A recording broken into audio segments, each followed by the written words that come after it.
G'day! Yeah! Got a Merach, whatever, Q1S magnetic rowing machine. A friend of ours had one, so we just bought the same one. After a coupon, a gift card, and a health reimbursement from work, it ended up being only $10 out of pocket. That's the front, and that's the back. It's shipped as is. Let's crack it open.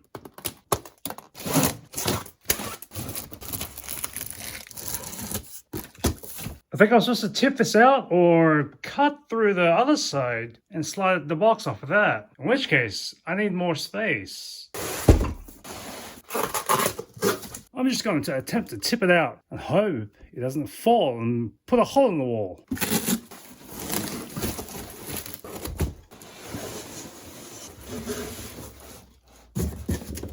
I've only got this halfway through, but I'm second guessing this method of popping it out. So I'm going to slide it from the side.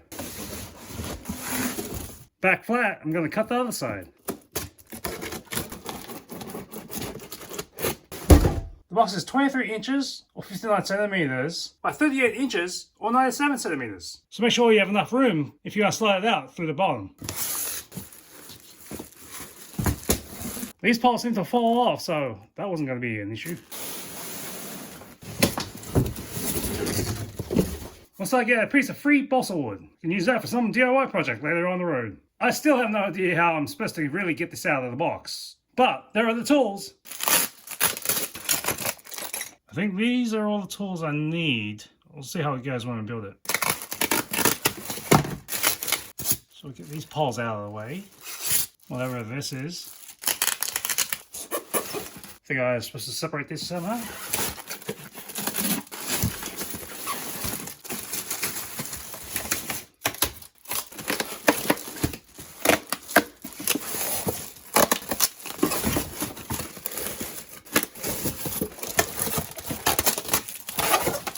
There's a lot of styrofoam.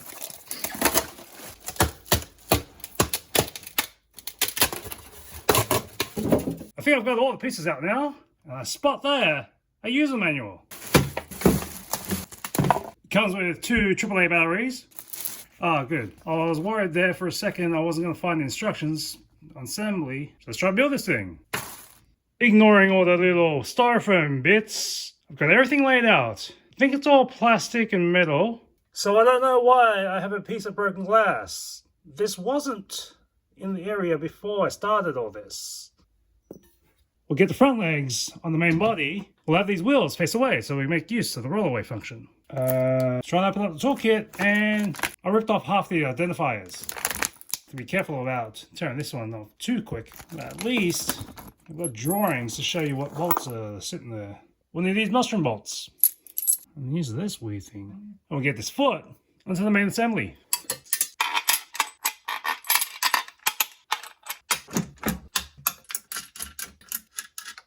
Let's get this T-bar onto the rails.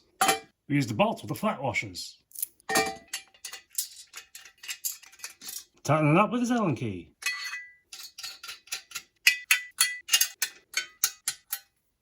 That feels pretty secure. Let's flip this over for step 3. Now we're going to put the seat and the wheels. Big wheels are going to be on top, and this bar is pointing toward the foot side. So I'm going to angle it this way. I have to line up this with a seat cushion where the bolt's already installed. I guess I have to take these off to put them back on. Which means this is the butt and these are the thighs. So this end looks like it's going to face the foot of the rails. I have to flip this over so I can put the cushion on. Almost lost one of these bolts taking them off.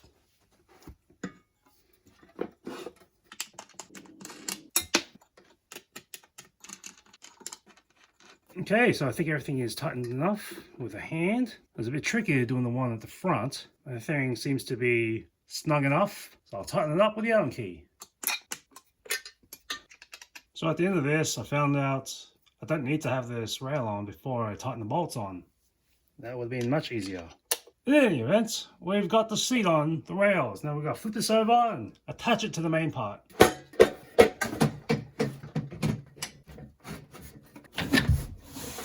I had to flip it on the side because I can't see the holes for the bolts otherwise. We'll be plugging in the bolts with the curved washers.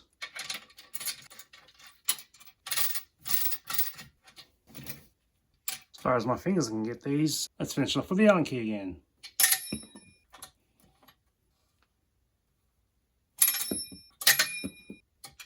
That's secure. Let's put the pedals on. Left and right. Using these bolts.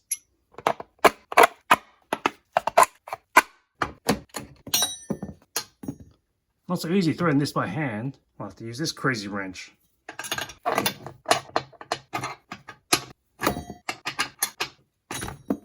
I think I'm supposed to keep going until I don't see a thread anymore. That's done. Onto the right foot. This bar's the last thing. And I need to get this rowing machine upright to install this. It's fairly easy to turn upright. Guess this goes into here, the flat bit hitting the bolt.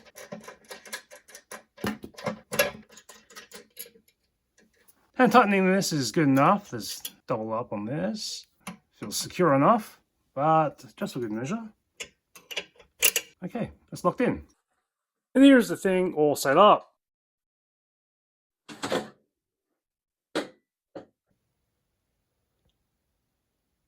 That's the whole upright position. I'm not going to keep it on carpet, but the wheels should be easy enough to move around.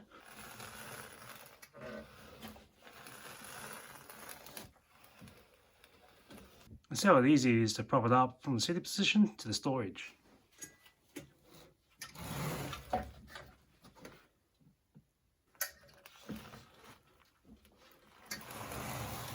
Yeah, not too bad. The instructions say you should use 2 hands, but you can grab it easily enough with 1 hand. Well, let's unveil the bar. Oh, it's a nice rubber grip on this. And that's the cord inside. Got a very loud tension control here, very clicky clacky.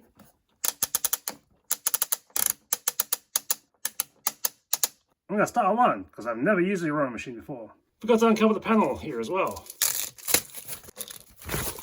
Okay, so you can move this about. I guess you can put your phone here, which takes up all that, or all that. I do have a tablet with a bit of a chunky case. It's not gonna really sit there well, but out of the case, seems to slide on okay. This is convenient, you don't need a screw, you just need to pop it open. And that's the display on. We got scan, mode, count, whatever. So if I hold the mode button, I can reset everything from times and calories. The scan mode puts you through your stats overall. This is in time mode now. I have to click set for how many minutes I want to run. Or reset it. Let's start with 1 minute.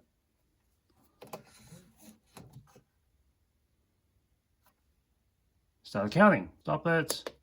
There's distance traveled. Looks like I guess the calories you've burned. And this count, I'm not sure of this count. Total count is how many exercises you've done on total since the battery is installed. There's no on-off switch, but this should turn itself off after 4 minutes. The slip can fit a book. It's going to be handy because I have no idea how to use a rowing machine. Let's see how loud this gets.